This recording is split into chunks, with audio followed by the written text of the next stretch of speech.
At 4:50 a.m. on February 21, 1943, the valley woke the way valleys wake in war, a low, spreading light, the whisper of engines, the smell of dust and spent cordite. From a forward ridge, a German commander watched the landscape below as if waiting for it to surrender. For days, he'd watched disordered American columns dissolve at the sight of enemy armor. He'd seen tanks burn and infantry break. He had every reason to expect the same here. He did not expect to be stopped. This is the moment that forced a change in judgment. Not a single dramatic speech or a sudden epiphany, but a hard, professional reassessment made from a command post and the smoke of a valley where American soldiers had, in a matter of hours and days, learned to fight in ways Rommel had not thought likely. The question at the center of this story, the title question, is straightforward. Why did Rommel change his mind about American soldiers after Kasserine Pass? The answer is tactical, organizational, and strategic all at once. It is about a commander seeing, in repeated detail, that his opponent could adapt quickly. About a defensive plan that used terrain, artillery, and communications to blunt an offensive.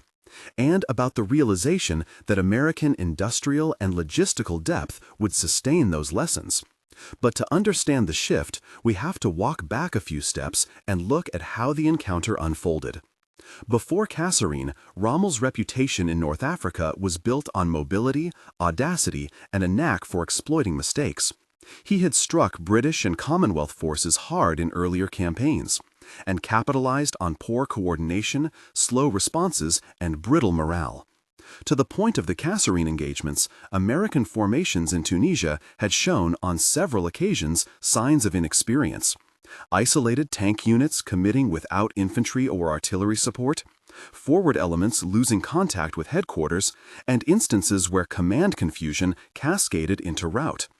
Those early failures, at places the records and reports name in variations, but which collectively represent hasty withdrawals, abandoned equipment, and frustrated commanders, helped form a pattern in German intelligence and in Rommel's personal assessment.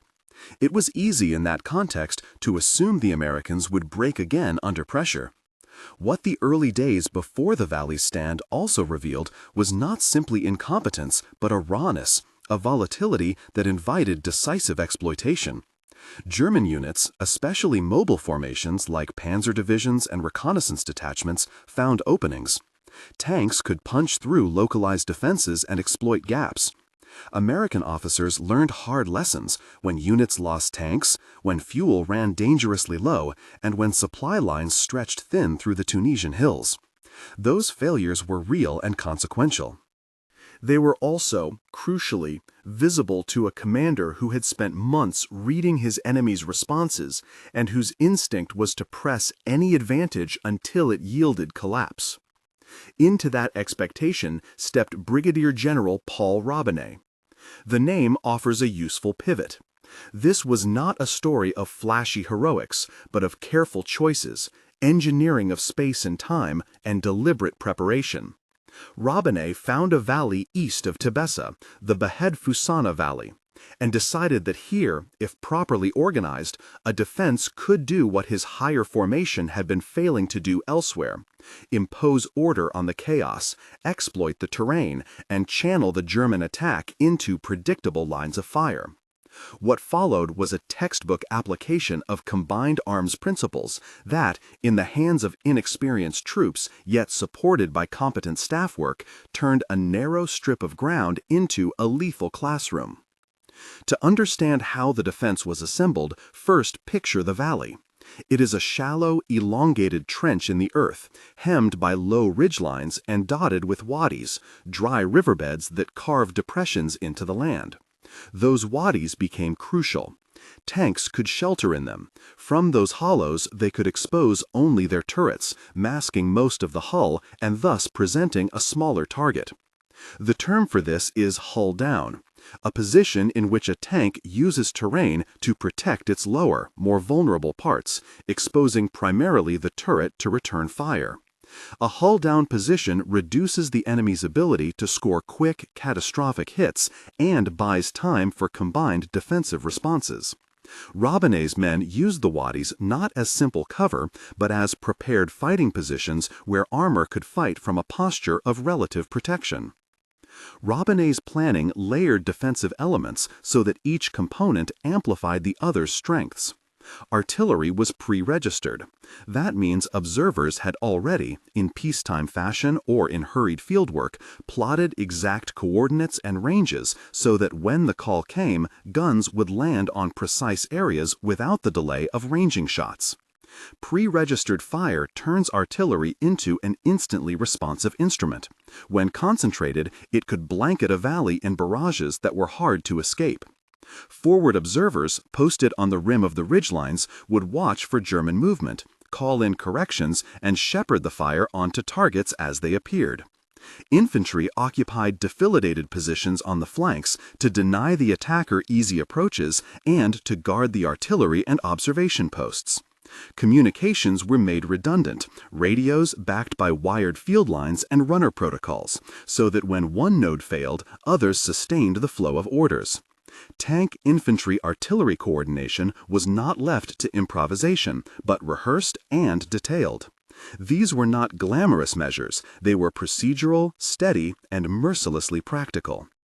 Along with terrain and artillery, tactical disposition emphasized mutual support. Tanks did not operate alone.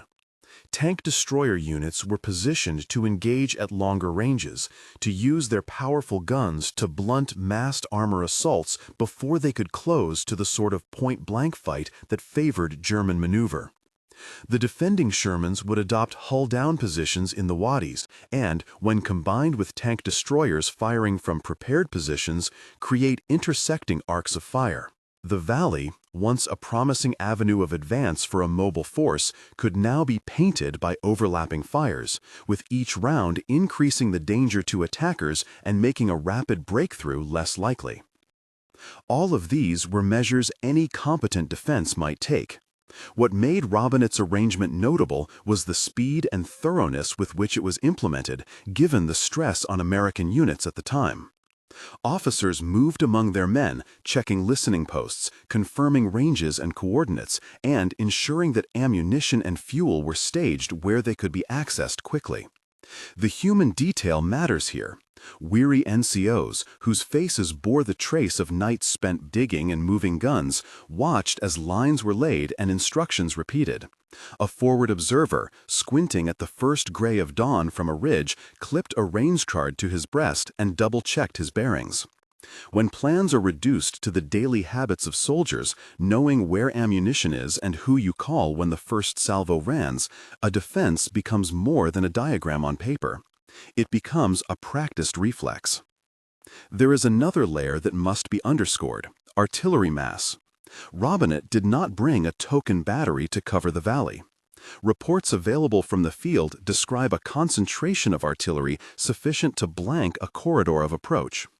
11 batteries, more than 60 guns, could be placed in patterns to fire pre-registered concentrations that, when called, created immediate, overlapping zones of destruction. To an attacking force, that reality is a psychological blow as well as a physical one. An avenue of advance that had seemed open now may be saturated with shells before tanks are within effective range. When those batteries can also be corrected in real time by forward observers, the attacker faces the combined problem of dispersion and pinpoint lethality. Robinet's defense was not flawless. No defense is. There were gaps in experience, nervous radio operators, and a handful of units whose discipline wavered. But the design compensated for those weaknesses. Redundancy and mutual support meant a single failure did not collapse the line. Perhaps more important, the overall plan created predictable behavior for the defender. When the Germans arrived, each American unit knew its role and its immediate replies. Predictability, when deliberately constructed, is an asset. It turns individual hesitation into systemic resilience. Contrast this with the earlier American failures that had convinced Rommel he faced a brittle opponent. On the peripheries of Kasserine, separated units, misunderstood orders, and a tendency for commanders to commit armor without infantry support produced costly results. Columns that became tangled on narrow tracks were easy prey. Supply shortages, fuel and ammunition running low at critical times, further degraded the ability to sustain attacks or withdraw in good order. Some American officers proved indecisive in the face of fluid German maneuver, while others reacted with improvised but insufficient measures. These episodes contributed to a picture of U.S. formations that were inexperienced and vulnerable, a picture that Rommel, who had exploited such traits before, accepted as a baseline. Rommel's judgment before the Valley stand was therefore perfectly rational as a forecast. Press the advantage, and one can expect to roll up inexperienced formations before they stabilize. What the French-born battleground and Robinette's dispositions forced him to do was revise that forecast. The process of revision was not merely intellectual. It occurred in the noisy, messy environment of reconnaissance reports, intercepted radio chatter, and the visual evidence of tanks stopped in the valley while their crews sought cover. To Rommel, who valued tempo and the calculus of resources, fuel burn rates, ammunition expenditure, the time it takes to consolidate a breakthrough, the time he saw American defenders by themselves was itself a new data point. That new data pointed in two directions. First, the tactical competence of the American defense in Bahat-Fusan Alley suggested the Americans were learning, and learning fast. They were not just holding, but doing so with a degree of discipline that suggested training under fire could compress months of battlefield learning into days. Second, even if temporary, such a defense created outsized operational costs for an attacker. Raw numbers of shells expended, wear on engines and crews, and the loss of momentum that every offensive must preserve or risk failure. Rommel's campaigns had often relied on maintaining momentum to prevent an enemy from settling into prepared defenses. When that momentum was blunted, the calculus shifted violently. On the German side, tactical employment on the ridge and in the armored columns reflected classic doctrine: mobility, concentrated armor thrusts, and combined action between tanks and panzergrenadiers to exploit gaps. Early on February 21, probes would test the American lines, quick attacks meant to find weak spots and to fix enemy positions. These probes often carried heavy risk. Probing small forces can be bled dry if the defender chooses the place and timing to respond. Yet probing is also necessary. Commanders need to know where enemy strength truly lies. What Rommel did not expect was the speed with which American artillery responded to the probes, nor the coordinated emergence of hull-down Shermans that refused to be lured into unfavorable ground. The battle that developed over the next 24 hours has a rhythm that is worth breaking down, because the rhythm itself is part of what convinced Rommel. In the morning, the German armored spearheads moved along the valley, probing and seeking the best axis for a breakthrough. As they advanced, they encountered pre-registered barrages, artillery fire that popped up ahead of them, corrected by observers who had their bearings set. Tanks that expected to find open slopes instead encountered curtain fires and, beyond them, the dark silhouettes of Sherman turrets peering from wadis. The pattern became disturbing.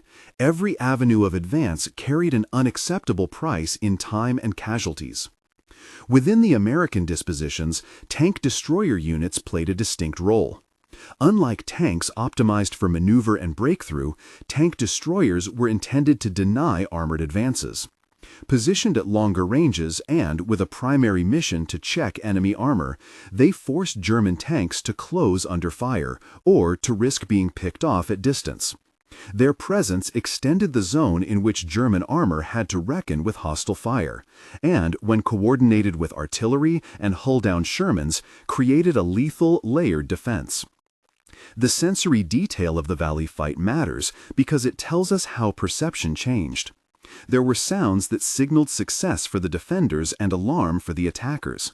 High, metallic impacts when a shell struck armor. The dull, resonant thump when a gun found its register.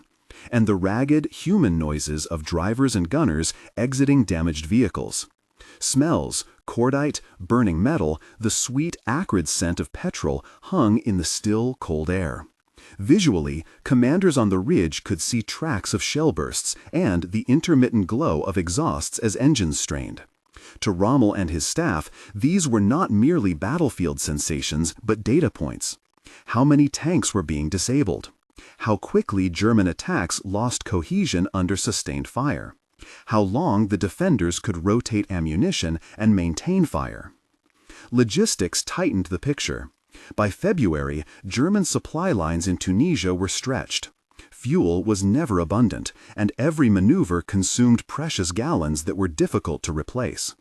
Ammunition expenditure in repeated assaults could degrade the striking power of a force that relied heavily on massed artillery and armor.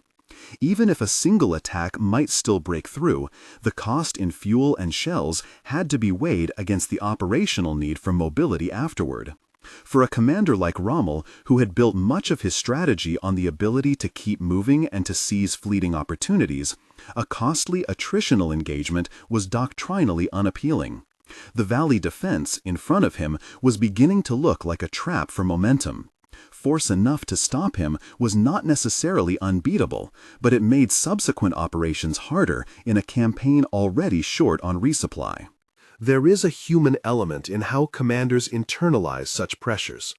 Rommel was not uninformed about American potential, but a commander's shorthand impressions, "these troops will break," come from patterns, and patterns can be brittle.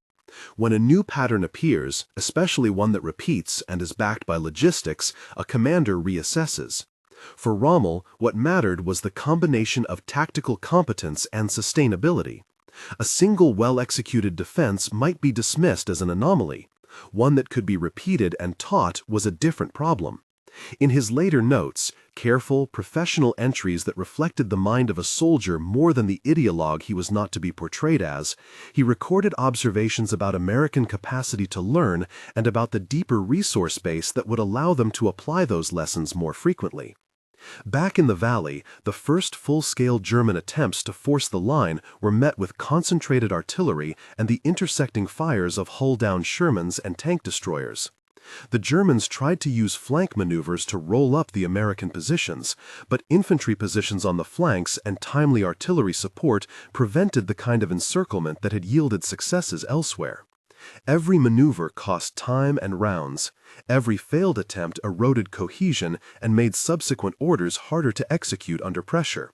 The result, in operational terms, was a grinding down of an offensive's tempo. Reports from the American side emphasize another point that helped tilt Rommel's judgment: command clarity under stress. Where earlier engagements had shown breakdowns, the command group in the Valley displayed a system where calls for artillery or countermaneuvers were understood and executed. Minor breakdowns occurred, radios garbled, a runner delayed, but redundancy and rehearsal meant those problems did not cascade. In practice, this meant that time and again, German probing forces found themselves staring into the same concentrated zones of fire.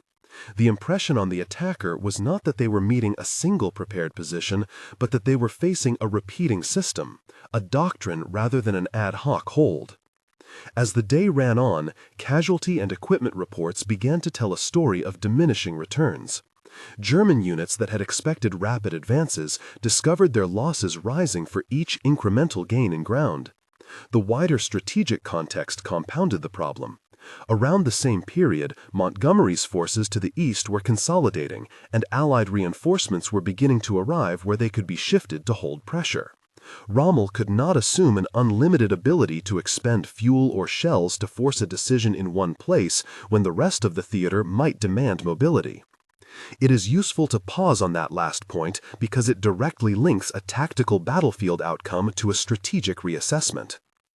A commander does not change his view of an enemy solely because one defensive line stands.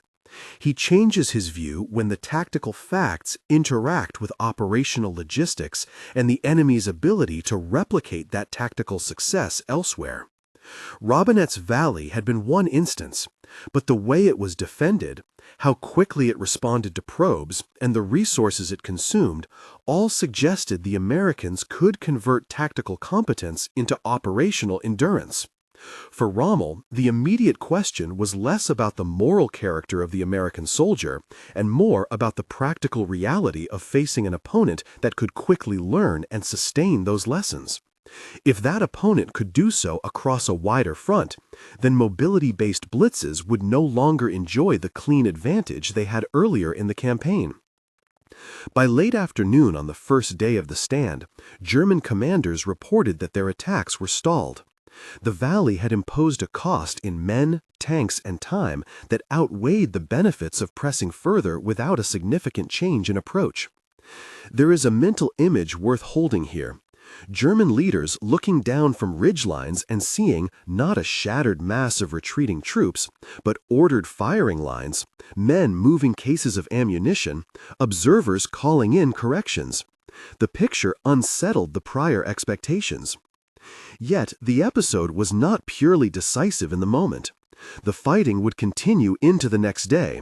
Both sides had to contend with fatigue, resupply, and the political pressures of commanders elsewhere wanting results. The immediate tactical victory, for the Americans, was less a smashing triumph, but a hard-won stand that blunted an offensive and, crucially, forced an opponent to reassess. For Rommel, the stand planted seeds of doubt about earlier beliefs. Those seeds would germinate as he processed the facts of the fight, adjusted his operational plans, and sent messages up the chain warning of a more adaptable enemy. That process of observing, deciding, and then communicating the new assessment is part of the broader story. One small valley, defended with practical, tested measures, nudged a major commander to change his estimate of the enemy. It was not a moral conversion, it was professional caution informed by new data. When night fell on that first day, the valley had left its mark on both sides. Men cleaned weapons, patched uniforms, and counted the burned-out hulks littering the rough ground. Commanders wrote reports, staff officers tabulated expenditures. Among the German papers, there was a notation, clinical, not rhetorical, that the Americans had been more effective in defense than previously judged. That notation was the seed of the change, but that seed had yet to bear its full fruit. Command decisions still had to be made about whether to press, to change axes, to risk further attrition, or to pull back and reevaluate. The coming hours would test not only the readiness of the troops, but the capacity of commanders to convert battlefield facts into strategic judgment. The next morning would bring more probing, more attempts, and a clearer view for Rommel of whether this was a one-off success or a pattern. It would also mean increased pressure on logistics and the difficult choice between accepting attritional costs or conserving strength for future operations. Those choices, made under the ash-gray light of an early February morning, would determine whether an initial defensive success at Kasserine would remain a local tactical event or become a turning point in the way the Germans perceived the Americans they faced. The next dawn came cold and gray. Before the sun crested the ridges, both sides were awake to the problem the valley posed. German reconnaissance reported the same stubborn signs that had unsettled commanders the day before.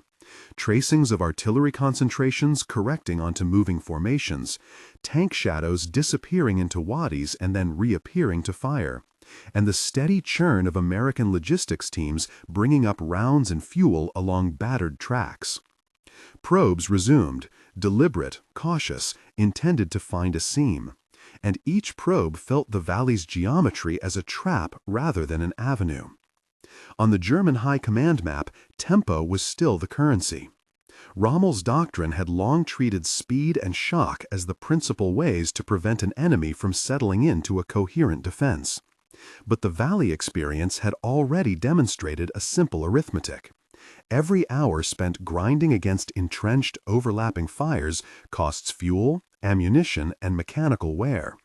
The second day made those losses more evident. Engines beat harder under the desert strain. Barrels overheated. Suspension arms snapped under repeated maneuvers. And crews became slower in tasks that, when fresh, had been quick and ruthless. The renewed German attacks began with probing armored thrusts intended to fix defenders and draw return fire. Artillery immediately answered, not with sporadic ranging missions, but with concentrated, pre-registered barrages that landed within seconds of the observer's calls. Pre-registered fire works because it removes the usual delay between spotting a target and placing effective rounds on it. Coordinates are plotted in advance. When an observer points to a ridge crest or loosed column, the guns already know exactly where to aim. In the valley, pre-registration had been married to the forward observer's real-time corrections. The result was an artillery system that functioned almost like a physical contour painted across the ground. No single trick could evade it. As German tanks tried to close with the American positions, they were confronted with a layered visual that had not existed earlier in Tunisian fighting. Turret flashes from hull-down Shermans sheltered in wadis, the flat silhouette of tank destroyers taking careful long-range shots, and the cassock-like smears of artillery bursts marking any open ground. The interplay of these elements changed the battlefield calculus. To charge across the valley and accept enfilade and plunging fire was to gamble guns and fuel at a rate Rommel began to see as unsustainable. To sit and wait invited Allied reinforcements and the consolidation of American doctrine. Neither option was comfortable. Rommel watched these developments with a professional, almost clinical interest. He was not making a sudden moral conversion. He was, instead, updating his model of the operational environment. Commanders operate on assumptions: how fast the enemy recovers, how long a unit remains cohesive under fire, how expendable one's own resources are in relation to operational goals. The Bahet Fusana Valley was telling him, repeatedly and in concrete terms, that, at least in this sector, the Americans were able to absorb punishment and return effective fire faster than his preconceptions allowed. There were moments that carry cinematic weight even without heightened rhetoric. A German reconnaissance group advanced to a knoll and found itself under heavy corrected fire. A tank driver, helmet off and face smudged with oil, tried to start a jammed engine while men around him crawled for cover. A forward observer on the American ridge, cold, exhausted, fingers numb, snapped his binoculars down, adjusted his sight, and radioed in grid corrections that would mean a shell struck within yards of the enemy column. To the German staff watching through glass and maps, those scenes accumulated into a pattern: concentrated, rehearsed, and, crucially, repeatable. Repeatability is the central concept here. One can imagine a single clever defense occasioned by favorable terrain or a particularly motivated unit. But when the defender organizes redundancy, multiple observation posts, overlapping artillery patterns, rehearsed ammunition flows, it becomes a system rather than an anomaly. Rommel, who built his successes on exploiting one-off mistakes and the inertia of unready opponents, was confronted with a system that resisted that exploitation. That was an operational problem as much as a tactical one. By mid-morning, the fighting had settled into a grinding series of attempts and countermeasures.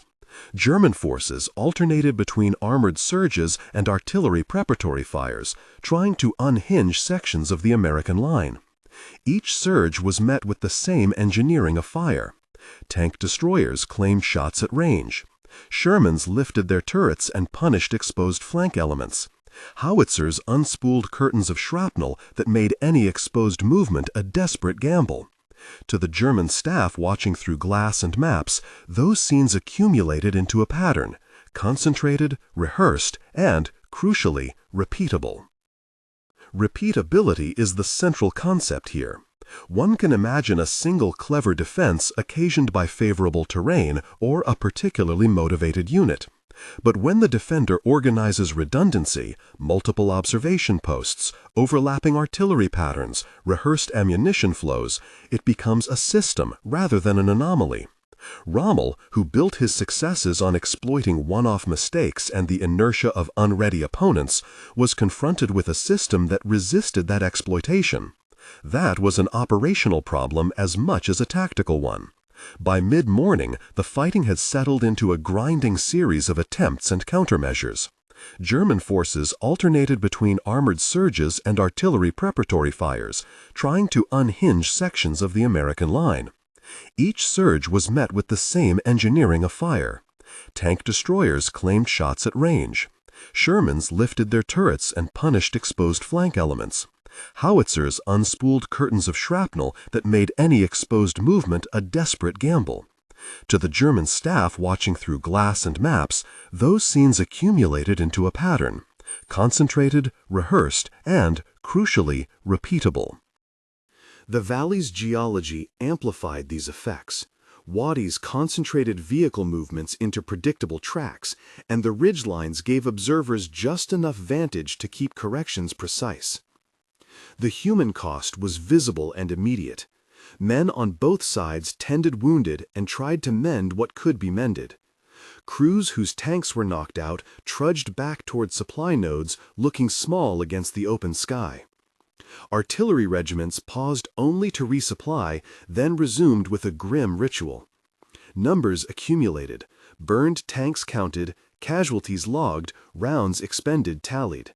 Those figures were nervous ballast to a commander who had to decide whether to risk another costly push or consolidate for another axis. Rommel's recalibration, what he later encoded in terse notes to his staff and in reports that would reach the German High Command, centered on three interlinked observations. First, discipline under fire. Where earlier American columns had broken under pressure, here units maintained firing sequences, resupply, and rotation of companies. Second, tactical integration. The Americans, even if inexperienced, were organizing tanks, tank destroyers, artillery, and infantry into mutually reinforcing cycles of fire and movement. Third, sustainability. The ability to supply artillery with ammunition and to stage fuel, even under attack, made these tactical responses more than fleeting resistance. They became persistent frictions to the German operational tempo. These were professional judgments about force employment, not moral pronouncements. They shifted Rommel's calculus because they argued that the Americans could convert short-term tactical learning into mid-term operational resilience. For a commander whose success depended on keeping the opponent off balance, that was a strategic headache. The fighting on the second day increasingly penalized attack. German assaults that might have produced local gains earlier in the campaign found their incremental successes being paid for by disproportionate losses. A captured ridge would require more rounds and more time to hold. A flanking maneuver would be anticipated because the defenders had prepared overlapping fields. The valley's design, artillery firing lanes, hull-down tank arcs, infantry covering flanks, created exponentially increasing costs for incremental gains. It is worth pausing to explain the technical thrust that made this cost equation so severe. In modern mechanized warfare, attacking through a constricted terrain feature like a valley invites the defender to concentrate fire on likely approaches. If defenders have massed artillery and forward observers, the attacker is forced to contest arcs of fire rather than open ground. Attacking tanks that must cross these arcs without effective suppression become targets for long-range anti-armor guns and tank destroyers. They cannot maneuver freely to exploit breakthroughs because movement itself is punished. The attacker's advantage, momentum and shock, is blunted by the defender's prepared, layered response. At some point in the afternoon, with reports arriving of stalled attacks and mounting German expenditure, Rommel made a choice that reflected the synthesis of operational facts before him. Pressing further would probably yield local ground for local losses. With supply lines precarious and the wider theater demanding movement elsewhere, the calculus favored conserving strength. Orders went to bite back on the offensive edge and to pull certain formations back to positions from which they could be replenished and redeployed with less risk of attritional collapse. Rommel's decision to order a withdrawal was not a moral concession to the Americans' courage. It was a professional adaptation to a battlefield that had altered the value of his resources. He recognized that the Americans in the valley were not simply stubborn, but were fighting in a manner that multiplied the costs of German offense. That tactical truth, translated into operational terms, compelled restraint. What followed in the days and weeks after Kasserine Pass is as important as the immediate tactical exchange. A defeat, or at least a frustrated offensive, tends to create institutional learning in both camps. For the Americans, the valley had exposed weaknesses but also furnished the kernel of what could be learned and taught. The priorities became clear. Rebuild discipline in Second Corps, standardize combined arms procedures, drill communications protocols, and create command frameworks that prevented fragmentation under stress. Into that breach stepped a figure associated with vigor and reorganization, Major General George Patton. Patton's arrival in Tunisia was not theater magic. He did not conjure competence from thin air. Instead, he brought a focus on fundamentals and a capacity to impose organizational discipline. Patton emphasized realistic training under fire-like conditions, insisting that armor not operate as isolated, independent sections, but as integrated tools of a combined arms team. He reestablished standards for staff work, accountability, and aggressive but disciplined maneuver. These were not innovations so much as a reimposition of military craft. Drills, rehearsals, and a clarity of mission and procedure that reduced the likelihood of isolated, unsupported action. Patton's reforms coexisted with other institutional adjustments. Commanders such as Major General Orlando Ward and Major General Terry Allen, among others, saw their own units reoriented toward closer armor-infantry-artillery coordination. Staff officers like Colonel Alexander Stark worked on communication networks and operational planning that favored redundancy and rapid correction.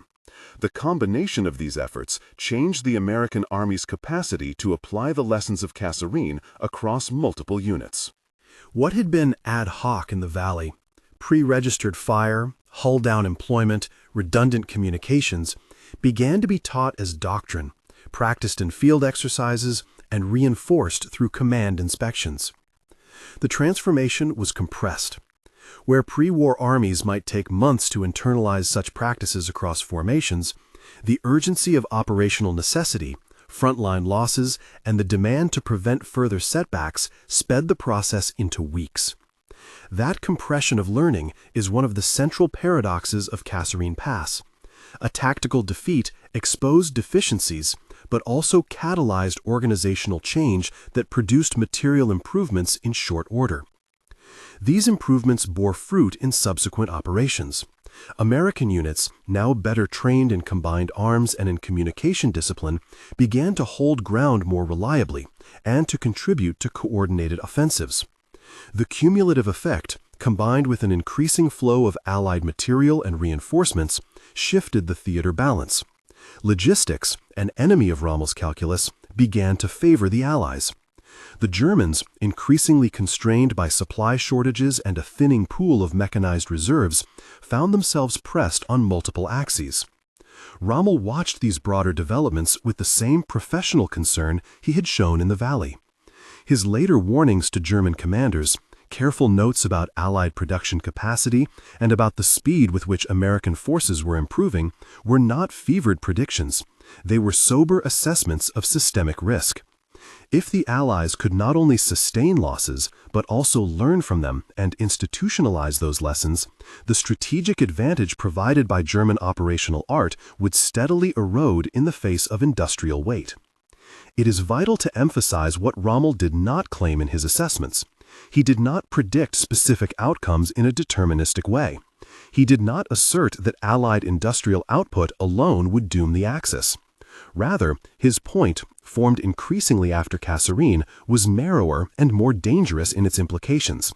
An opponent who could afford to absorb tactical defeats, then teach and equip itself to prevent recurrence, posed a long-term problem that mobility and audacity alone might not solve.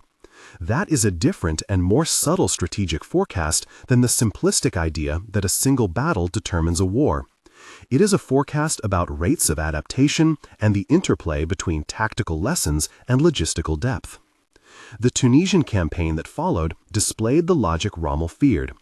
Allied forces consolidated and coordinated in ways that made attritional attacks more costly for the Axis. Within weeks, pockets of German resistance that had once been exploitable by quick armored thrusts were being contested fiercely. By the spring and early summer, the Axis presence in North Africa was shrinking under combined pressure. Rommel's warnings, transmitted from field headquarters and recorded in later accounts, reflected an experienced commander recognizing the mounting operational disadvantage he faced.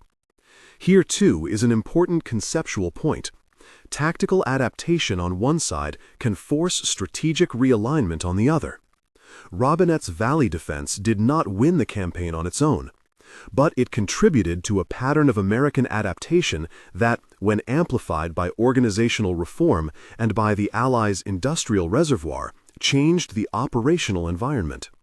For Rommel, who prized time and mobility, that environment was increasingly hostile to the form of warfare he had mastered.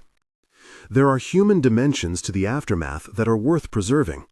Soldiers who had lived through the valley carried the experience forward. NCOs who learned to call for pre-registered fire without hesitation. Artillerymen who understood the concept of immediate concentrations. Tank commanders who appreciated the protection afforded by a hull-down posture.